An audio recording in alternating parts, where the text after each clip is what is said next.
آپ 3 سطح پر 3 درجوں پر جائزہ لیں، اپنا جائزہ لیں اور یہ کام کریں حتماً. خود سوچیں. دوسروں کی سوچ رہنمائی کے لیے ضرور مد نظر رکھیں، لیکن خود سوچیں، اپنے ذہن سے سوچیں. دوسرا، سوچنے کے بعد اپنی زندگی کے فیصلے خود کریں. آپ دوسروں کے فیصلے آپ کو اتنا فائدہ نہیں پہنچائیں گے. خود سوچ، اللہ نے ہر ایک کو سوچ دی ہے. مثلا ایک بات جو آپ کے ذہنوں میں بٹھا دی گئی اور راسخ ہے اور جمی ہوئی ہے، اور مجھے یقین ہے کہ یہ جو برف کی طرح جمی ہوئی باتیں ہمارے ذہن میں، یہ پگھلانے کے لیے کتنا عرصہ چاہیے تاکہ ایک جوان کے ذہن سے یہ برفیں پگھلیں.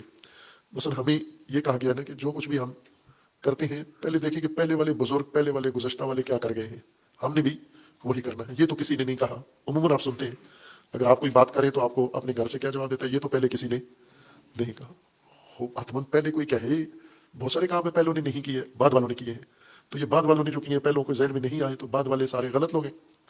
ترقی اسی سے ہوتی ہے کہ وہ کام جو پہلے والے نہیں کر سکے وہ بعد والے کریں. اسی سے ہوتی ہے نا ترقی ہوتی ہے. یہ کمپیوٹر پہلے والے نہیں بنا سکے، ہمارے آبا و اجداد، بعد والوں نے بنایا. تو ہم کیا کہیں، موبائل ان سے نہیں بن سکا. ان کی توجہ ہی نہیں تھی کہ موبائل ٹیکنالوجی، آئی ٹی بھی کوئی ہے اور الیکٹرانک دنیا بھی ہے. نہیں تھے متوجہ اس طرف، بعد والوں نے بنا لیا. اب ہم کیا کریں، موبائل کو پھینک دیں کیونکہ پہلے والوں نے یہ کام نہیں کیا. یعنی پہلے والوں کی ہر چیز ٹھیک ہے، بعد والوں کی ہر چیز غلط ہے. یہ نکالیں ذہن سے آپ. پہلے والوں نے اپنے زمانے کے لیے جو کیا ٹھیک کیا، ہمارے لیے جو کچھ انہوں نے کیا وہ کافی نہیں ہے. ہمیں اپنے کام خود کرنے ہوں گے. اور دلیل اس کی یہ ہے کہ اللہ نے آپ سب کو ذہن دیا نا، سب کو دیا یا نہیں دیا. اگر آپ نے اپنے ذہن سے کام نہیں لینا، پہلے والوں نے جو کہا ہے وہ ماننا ہے، تو پھر ایک سوال ہے کہ یہ اللہ نے یہ میٹر میرا کیوں لگایا ہے جب مجھے اجازت ہی نہیں ہے اس کو استعمال کرنے کی. میں نہ سوچوں اس سے، میں غور نہ کروں، میں فکر نہ کروں، میں اس کے بارے میں جائزہ نہ لوں، تو یہ کیوں بوجھ بنایا ہے میرے لیے.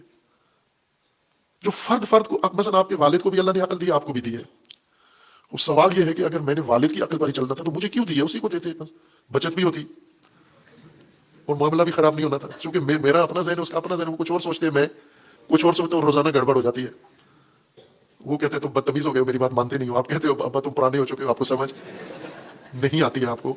تو یہ کشمکش کیوں ہے؟ اگر یہ معاملہ حل ہو سکتا تھا کہ صرف باپ کو عقل دے، اولاد میں سے کسی کو بھی عقل نہ دے. جب اللہ نے سب کو عقل دی ہے تو اس کا مطلب ہے کہ دوسرے کی عقل آپ کے لیے کافی نہیں، آپ کو اپنی عقل سے کام لینا ہے. اس سے بڑی دلیل کیا چاہیے آپ کو کہ ہمیں اپنی عقل سے کام لینا ہے. جیسے آپ کو اللہ نے آنکھیں دی، باپ کو بھی آنکھیں دی. اب باپ یہ کہے کہ میں دیکھ رہا ہوں نا، تو کیوں آنکھیں کھول کے دیکھتا ہے؟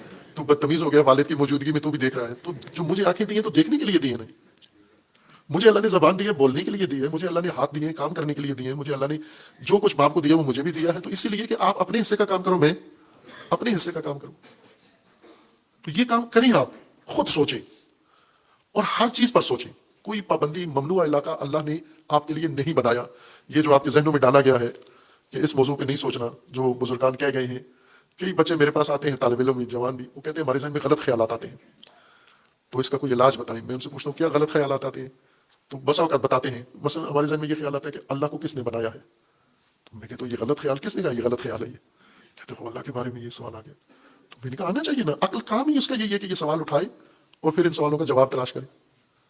تو یہ تو غلط سوال نہیں ہے، یہ تو ٹھیک سوال آیا ہے آپ کے ذہن میں. کس نے کہا غلط سوال ہے؟ کہتے میرے بارے میں، میرے ذہن میں فلاں سوال آتا ہے دینی مسائل کے بارے میں. تو یہ تو بہترین کام ہے کہ آنا چاہیے یہ سوال آپ کے ذہن میں، کیونکہ ذہن ہے ہی سوال اٹھانے کے لیے. لیکن ان سوالات کو اسی طرح تشنا نہیں رکھنا. سوال پیاس ہے، آپ کہتے ہو مجھے پیاس لگی ہے، تو دوسرا کہ ایک میرے ساتھ بہت غلط کام ہوتا ہے کہ مجھے پیاس لگتی ہے. پیاس لگنے کا مطلب یہ کہ آپ صحت مند ہو، ٹھیک ہو. آپ جب پیاس لگتی ہے تو آپ پیاس بجھانے کے لیے اللہ نے پانی بنایا ہے، وہ پانی نوش کرو تاکہ پیاس بجھ جائے. اسی طرح جب آپ کے ذہن میں ایک بات آتی ہے تو وہ سوچو، اس کو سوال بناؤ. لیکن یہ سوال پیاس ہے، اس پیاس کو ایسے نہیں رہنے دینا، اس کو بجھانا ہے. اس سوال کا جواب موجود ہے.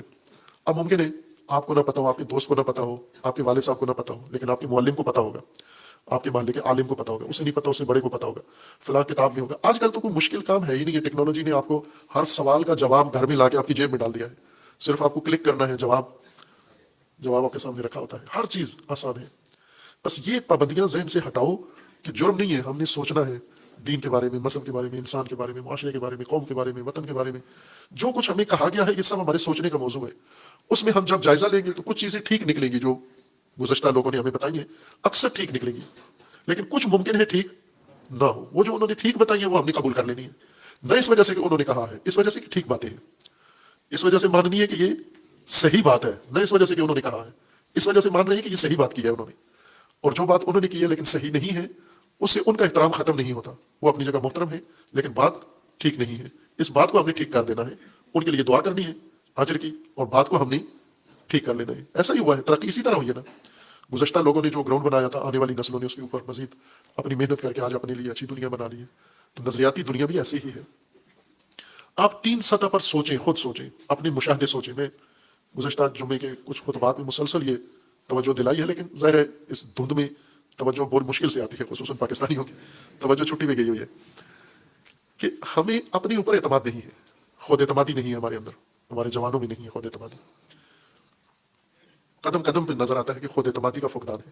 باصلاحیت ہے لیکن اپنی صلاحیتوں پر اعتماد نہیں ہے، اس کی وجہ دوسروں پر اعتماد زیادہ کرتے ہیں.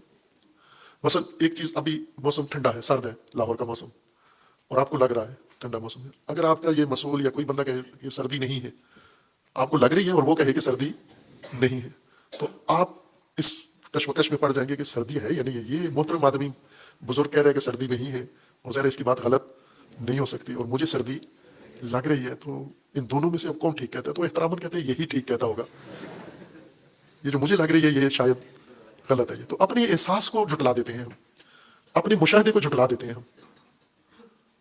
اکثر ہم اپنے آپ کو جھٹلاتے ہیں، اپنی تکذیب کرتے ہیں کہ مجھے یہ نظر آ رہا ہے، لوگ کچھ اور کہہ رہے ہیں.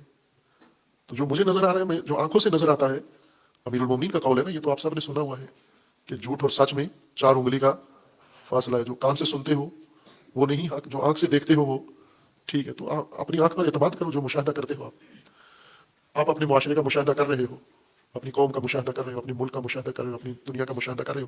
اس